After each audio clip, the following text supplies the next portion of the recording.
En esta oportunidad continuaremos hablando del mandamiento de toma de posesión de inmuebles, especialmente de los problemas relativos a la diligencia, en especial los relativos a la entrega en posesión, su carácter jurídico, la existencia de ocupantes y su incidencia jurídica en la diligencia misma, y la posibilidad de un inmueble vacío o desocupado al tiempo de la diligencia.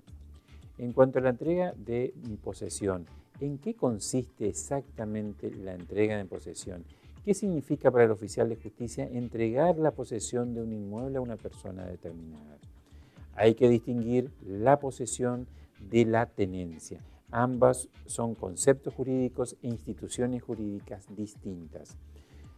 De atenernos al artículo 1909 del Código Civil y Comercial que entró en vigencia el pasado 1 de agosto del 2015, hay posesión cuando una persona por sí o por medio de otra ejerce un poder de hecho sobre una cosa, comportándose como titular de un derecho real sobre esa cosa.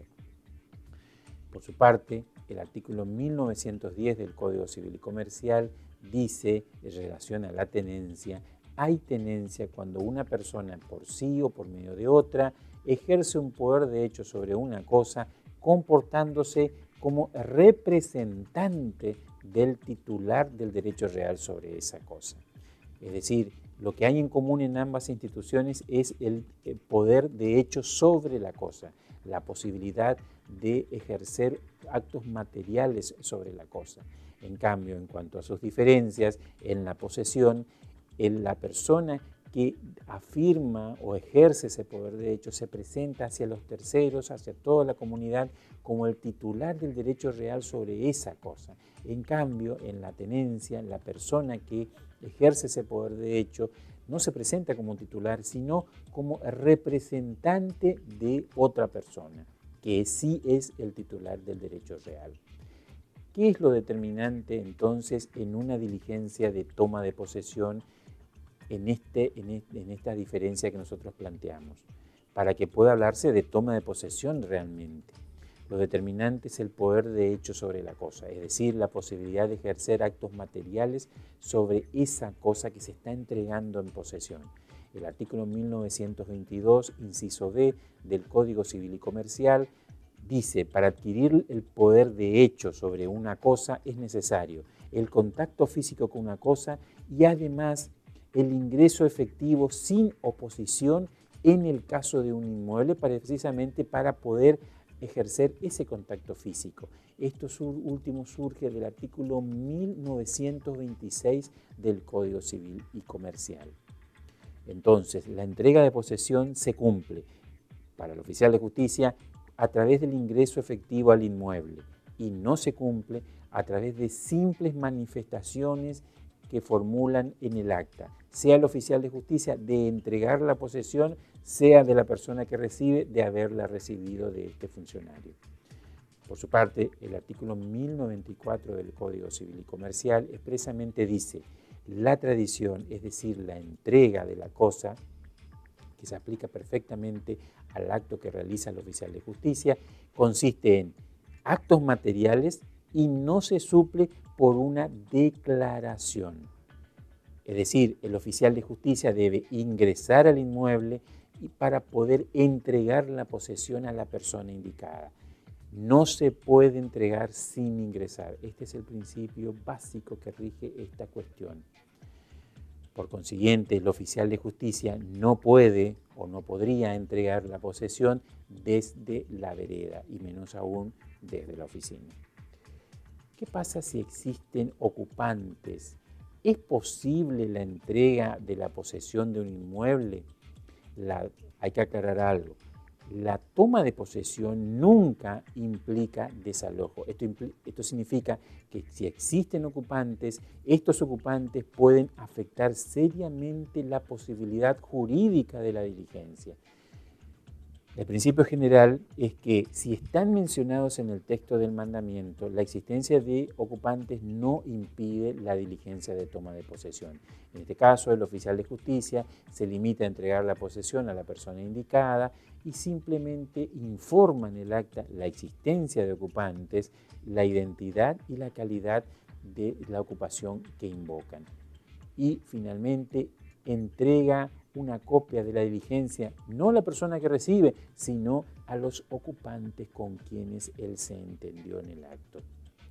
La excepción estaría dado que si no están mencionados en el texto, se niegan a la posesión y por consiguiente también previamente se habrán negado al ingreso al predio, esto sí implica la imposibilidad jurídica de realizar la diligencia. En este caso, el oficial de justicia debe abstenerse de entregar la posesión.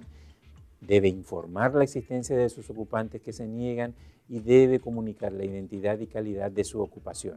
Y finalmente debe entregar una copia de la diligencia. Nuevamente aclaremos, no a la persona que iba a recibir la posesión, sino a los ocupantes que se negaron a la misma. El artículo 1913 del Código Civil y Comercial dice: no pueden concurrir sobre una cosa relaciones de poder de la misma especie que se excluyan entre sí, es decir, personas que invocan el mismo derecho sobre una misma cosa. Por su parte, el artículo 1926 del Código Civil y Comercial dice: para adquirir la posesión se requiere que la cosa, en este caso un inmueble, se encuentre libre de toda relación excluyente, es decir, que no existan otras personas que invoque un poder de hecho, una relación jurídica que excluya a la persona que pretende adquirir la posesión. Y además, es decir, no debe haber ninguna oposición. Si existe oposición o si la oposición se invoca sobre la existencia de una relación excluyente, no puede adquirirse la posesión. Ahora, ¿cuándo están mencionados en el texto del instrumento la existencia de los ocupantes? Para que su sola existencia no impida la diligencia. Son necesarias frases expresas e inequívocas. Por ejemplo, entregar la posesión a pesar de existir ocupantes que se nieguen. Es el juez el que en este caso, aún ante la negativa de los ocupantes, ordena al oficial de justicia que realice la diligencia. Por el contrario, no son suficientes frases genéricas o ambiguas. Por ejemplo, entregar la posesión libre de ocupantes. Esta frase no significa realmente que los ocupantes no tengan derecho a oponerse ni que su oposición no sea válida jurídicamente, sino simplemente que aún más podría interpretarse que la posesión solamente podría entregarse si el inmueble al tiempo de la diligencia se encuentre libre de ocupantes, puesto que, como habíamos adelantado, la toma de posesión nunca implica desalojo. Ahora, en consecuencia, están mencionados cuando se enuncian en el texto frases expresas e inequívocas. Por ejemplo, libre de toda ocupación, excluyente, sin oposición alguna, como habíamos dicho, entregar la posesión aún o a pesar de la existencia de ocupantes que se nieguen al ingreso o a la posesión misma. En conclusión, la existencia de ocupantes, si está mencionada en el texto del instrumento, simplemente se debe proceder a la entrega en posesión, debe informarse sí al juez la identidad y la calidad de la ocupación y entregarse una copia a los ocupantes con quienes el oficial de justicia se entendió. Si no están mencionados en el texto, sí se impide la diligencia, máxime cuando hay negativa a permitir el ingreso o a la entrega misma en posesión. En este caso, el oficial de justicia debe devolver sin diligenciar e informar al juez de la causa las circunstancias que determinaron esta devolución, especialmente la identidad y la calidad de la ocupación de estas personas que se niegan. Y finalmente, entregar una copia a los ocupantes con quienes se entendió el oficial de justicia. ¿Qué hacer ante la existencia de un inmueble vacío o desocupado? ¿Es posible entregar la posesión de un inmueble en tales condiciones?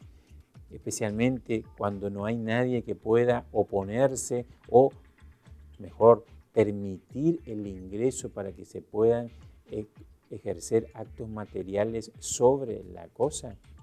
La diligencia de toma de posesión, además de no implicar nunca el desalojo de posibles ocupantes, tampoco implica autorización para ingresar libremente al inmueble. El oficial de justicia no es libre de ingresar al inmueble por el solo argumento de ejercer una diligencia de toma de posesión de un inmueble. Para ingresar a un inmueble como cualquier inmueble es necesario la orden judicial expresa y inequívoca de allanar domicilios, pero agregándose siempre en este caso que si el inmueble se encuentra vacío y desocupado, es necesario que la orden de allanamiento contemple específicamente en caso de estar vacío o desocupado. Es decir, no es suficiente una orden genérica de allanar domicilios, sino es necesaria una orden específica de allanar domicilio aún cuando el inmueble se encuentre vacío o desocupado al tiempo de la diligencia. En caso contrario, se debe devolver sin diligenciar, informando al juez de la causa la situación planteada, es decir, que el inmueble se encuentra vacío y desocupado. No se puede entregar sin ingresar. Este es el principio básico que tenemos que recordar siempre. Sin ingresar a un predio no se puede entregar la posesión. Es fundamental el contacto material con la cosa, que solo se logra en el caso de los inmuebles ingresando al mismo. Ahora bien, el autorizado a intervenir, o mejor dicho, el autorizado a recibir la posesión de la cosa, ¿puede suplir la falta de orden judicial expresa y inequívoca? Es decir, con el argumento de que puede autorizar el ingreso al predio porque debe recibir la posesión. Según el artículo 570 del Código Civil y Comercial, antes de la tradición, es decir, antes de la entrega, que en el caso de los inmuebles significaría literalmente antes del ingreso, no se adquiere ningún derecho real sobre la cosa. El autorizado a recibir antes de la entrega no puede autorizar el ingreso al inmueble. En este caso, el oficial de justicia debe abstenerse de ingresar al inmueble e informar que está vacío o desocupado. Muchas gracias.